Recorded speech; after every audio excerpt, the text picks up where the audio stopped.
Okay, as you can see, this is kind of a weird little thing. We're going to jump to chapter 8 a little bit. I said we were going to kind of bounce around.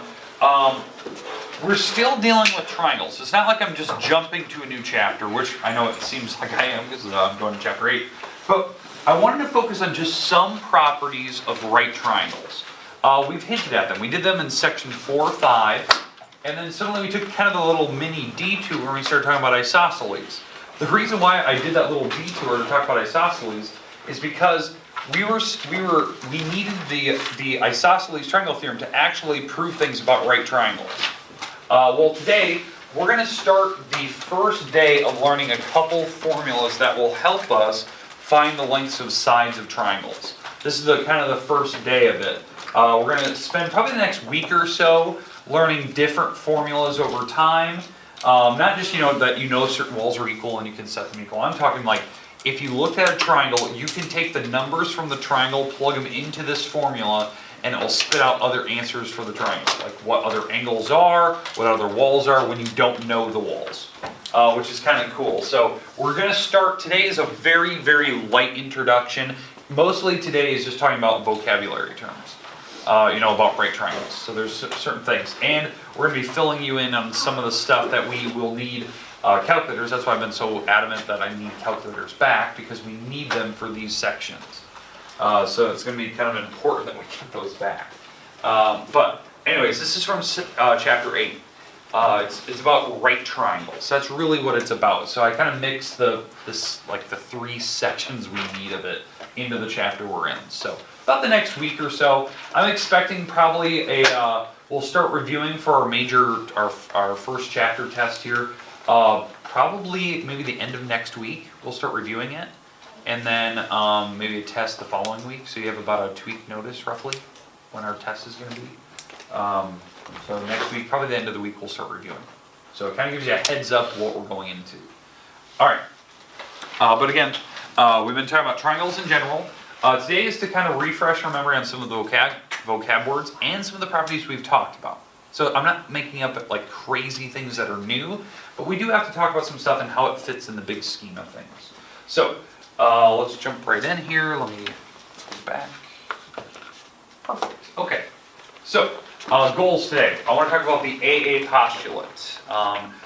The AA postulate is found in chapter 7. That's why they called it 7.1. The postulate basically talks about how triangles can be really related to each other. Like if you had two different pictures, there might be a relationship, but they may not be perfectly equal to each other like we've been doing the last couple of days in here. It's called similarity. Similarity is when triangles are close, but not perfectly equal to each other. There is still some math that can be involved there where you can find certain numbers. Okay. One of the things we're going to talk about today is called a proportion, and that really goes with similarity. That things can be proportional to each other. You can have a little scale model car versus the real car, and we can do some calculations with that. We're actually going to talk about what proportions are today, and that'll be kind of the majority of the notes. So like I said, we're not going to go very long into the notes today. It's more or less kind of like a refresher course in some like junior high math, just to make sure that you know how to do it and you're doing it correctly. And then we're going to talk about some vocab words, which are leg and hypotenuse of right triangles, right? We've been talking about legs for isosceles, but I want to kind of bring us back and to talk about what legs and hypotenuses are for right triangles, to get back in the swing of things. And we're going to talk about roots today, radicals, square roots. I think that was something that Mullins, you even brought up. That's something we need to talk about. And we'll talk about the vocab words in that. That's what we're going to get to today. Now, I know on this PowerPoint there's a couple of major properties. There's the altitude theorem. There's geometric means for legs. But we're not going to get to that. That's like tomorrow and the next couple days. Today is just about vocab words and very basic stuff you should have learned in junior high. So it's just kind of an intro day, and then I'll give you time where you can work on your assignment. Because I said I want to give you plenty of time today where you can work on page 278, 289, which is due Thursday this week, so you got a couple days to work on it. But I want to give you some time where you can ask questions, do it, because some of them are proofs, and some of the problems are just, find a missing wall or find an X value in this picture, that type of thing. All right, so let's jump right in. We need to get to our first property here, the similarity property. Again, this is one that's in a different chapter We will not be going into chapter 7 over the year. It was one of the chapters that I said I was excluding from geometry, but we only need this one property from it. One property in a whole chapter of things that you could easily cover, but this one is the important one. So it's called the similarity property, the AA similarity property. It's a postulate, we don't prove them, right? We take it for granted. It says if two angles of a triangle are congruent to two angles of another triangle, then the triangles are quote unquote similar to each other. They're similar. Okay, now I even included the page number where it's found in your textbook in case you want to know, because again, that was on chapter 7, so it's kind of a ways away from the chapter 4 that we're currently in. But this one, the beginning of the property, the postulate, really looks like we're talking about the third angle theorem. The third angle theorem was like theorem 4.3, and that's in chapter 4. That was on page like 258 or something like that. That theorem said if two angles of one triangle are congruent to two angles of another triangle, then their third angles are equal. Well, this one talks about the triangles are similar, not that the third angles are equal. What I mean by that is that things that are quote unquote similar to each other, like these two pictures here, do you notice how they have two of the same angle markers? Okay, do those triangles look like they're the same exact size? No, they're not. They're definitely not. Like you have a really tiny triangle, you have a really big triangle. But they're quote unquote, when pictures are similar to each other, they're proportional. You know, the polygons themselves are proportional. So what I mean, if you were to pick a certain wall that looks, you know, this, like it's supposed to match, like the visual matching part. Like for me, a visually matching part would be this wall. Those two walls, they're visually matching. How I know that is that those walls that I've put arrows next to, those walls are squeezed between the one angle marker and the double angle marker. So those walls are similar. So like if you knew what this wall was, let's say this wall is 8 inches long, then there exists a number out there, like some magical number. It could be a decimal, it could be a nice whole number, but there exists a number that I could multiply on this 8. So I'm going to take 8 times some magical number, I'll put a question mark here, some magical number, and it will make this number. It'll make that wall. That's what proportional means. And in fact, here's the crazy thing about proportionality, right, or similarity. That magical number that I said, that I can multiply on the 8 to make this wall, this mythical number is the same number you could use for all the walls. It's the same digit. So like, let's say, somebody just make up another random number. 12. 12. Okay, I'm going to use 12 and 124. Okay, let's use 12 and 24. Okay, let's say that that's the thing. In fact, that we'll have to change 24. Let's make it 21. I'll explain that later. Actually, I have to make that even smaller. What am I doing? Let's do that in 19. I'll explain. But anyways, let's say that those are my numbers of that triangle, right? Whatever they are, they're in inches, let's say. Well, this mythical number that I used earlier that I multiplied on 8 to make this wall up here, that number, if I multiply the question mark number, the mythical number, on the 12, it will make that wall. The same wall length, being like exact proportion. That's what it means to be similar.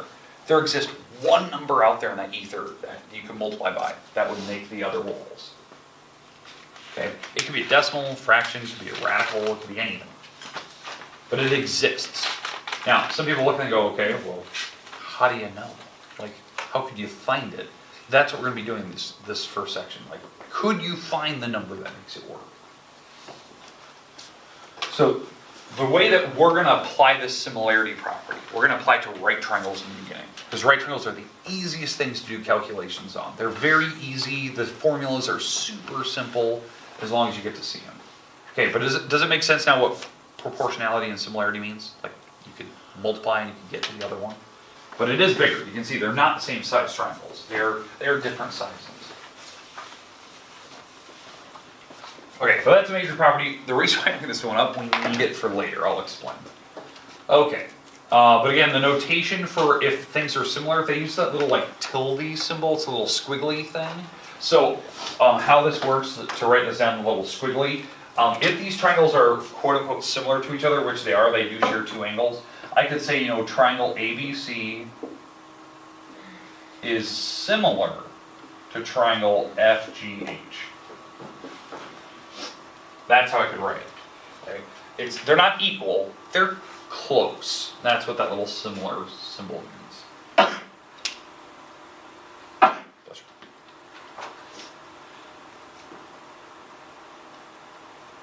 Okay, now remember, like this is the only one property I want to go through today. The rest of the stuff is really just vocab, so I'll go through this maybe the next 5 minutes or so, and we're gonna be done. Because today is just the intro day.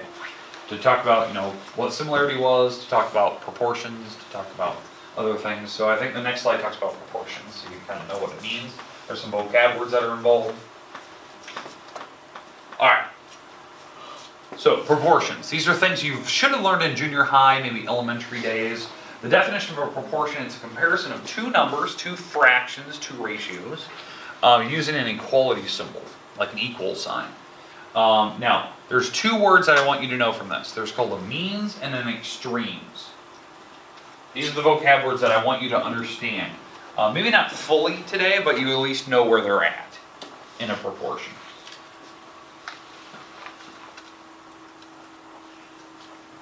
Okay. So let me give you an example of the proportion. This is a proportion that you've seen in like elementary days or junior high days, where you had, two fractions that equal, and usually, like in this case on a proportion, one number is missing. Okay, one number. Okay, so like for instance, it could have been, let's say that my proportion was 8 over 12, and I was having x over 48. Let's say that was the proportion, right? There's some scale there. So to solve, it's called a cross product. That's how you solve proportions. It's called a cross product. You cross multiply and divide. Cross multiply, and then you divide. That's like the skills that they teach you in like junior high days. Hopefully they do. Now, this is going to seem really crazy. I haven't lost my mind. I call this, quote unquote, the fish method, like goldfish method. I know this seems stupid. So quote unquote, I call it the fish method. Okay, what I mean by fish method, think of like a goldfish, like the cracker that you eat, right? Goldfish. So you can kind of see the shape in your head. When I solve a proportion, this is how I do it. I start with the number above or below the x, wherever your variable is, the one letter you have. Okay? So in my case, I'm starting below it. You're going to multiply diagonally, and then you're going to loop around and divide, and it makes a goldfish. There's your goldfish. Okay, I know it's stupid. I remember it, and it works. Okay, so I'm going to start with the 48. You're going to multiply by the 8 diagonally. You're going to multiply diagonally, and then you're going to loop around, and that's when you divide. So I'm going to divide by 12. And I think you should get some number like 32 or something like that. Okay? All right, questions, comments about how to actually do that? Like what the actual numbers are? 32? Yeah. Okay. Questions about proportions. Now there's other ways to solve proportions. That's one of them. That's probably the easiest way. That can give you exact answers like decimals and whatnot. Other ways to do proportions, if you don't like quote unquote the cross product or fish method, whatever you want to call it. The other way to do that problem, now I'll go with the same numbers again. 8 over 12, x over 48. The other way to do this, and this is how I actually did it in my head, so it's not magical because I can't do that in my head. What did they multiply on 12 to make 48? What do you, 4? Multiplied by 4, right? Multiply 8 by 4. That's how I got 32. So it's not really it's kind of a party trick, but that's how I did it, right? That method where you're trying to like figure out, did they multiply by a number to make the other number? Yeah, that's called a scalar multiplication. Scalar multiplication. It's a way of solving proportions as well. Some people are really good at scalar multiplying, like figuring out what do they multiply by. You can divide as well, but that's how you do it. You can figure out that way instead of cross multiplying and dividing. That 4 is that mythical number that I talked about earlier in that one triangle. Like, can you figure out what they multiplied by to make the other triangle? That's this. You're like guessing the number. If you know like certain walls, you can compare them.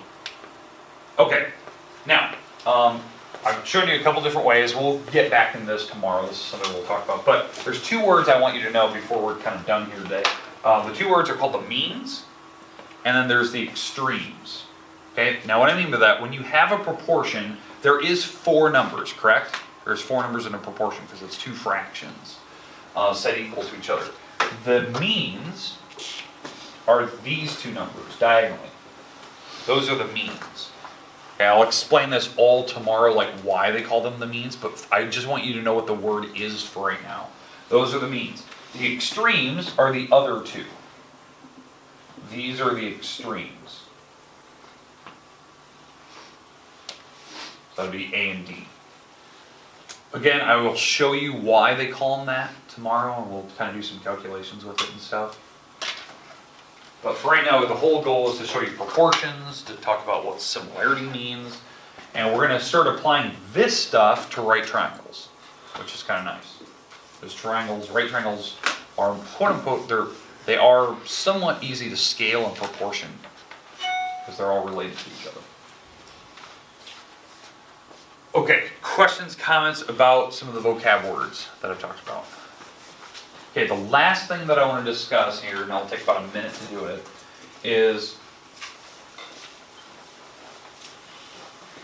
to talk about one of the things we're going to be going into the next few days in here, which is called right triangles, and we're going to be trying to find, missing parts of a right triangle. So the things that you should know, and this is just my last slide, things that you should know about right triangles up to this point, right? The definition of a right triangle.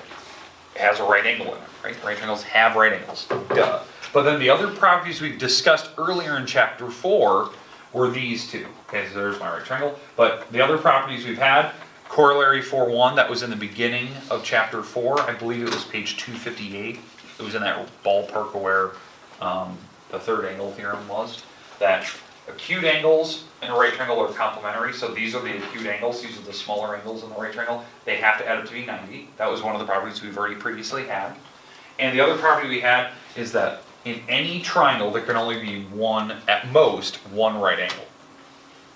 So there can't be another one in that picture. Those are the properties we've had previously. So the reason I'm doing this is to refresh your memory so you're not losing track of things we've already previously discussed. We have talked about right triangles quite a bit. Okay, I mean, not just in the beginning of chapter 4, the first couple sections, but we also had, I think, section 4.5 that was all about right triangles. But we're going back into them, so that's what I want you to know. The whole proportion idea and similarity, that will apply to this. We'll be able to find walls, we'll be able to find angles, given other parts and other triangles. Okay, any questions, comments? Okay. That's it for today. I know that was kind of a weird, light day, talking about some intro notes we're going to be going into. We're only going to be mixing a couple sections from chapter 8 in here. But there you go. The rest of the time is yours. You can work on your page 278, 289. There you go.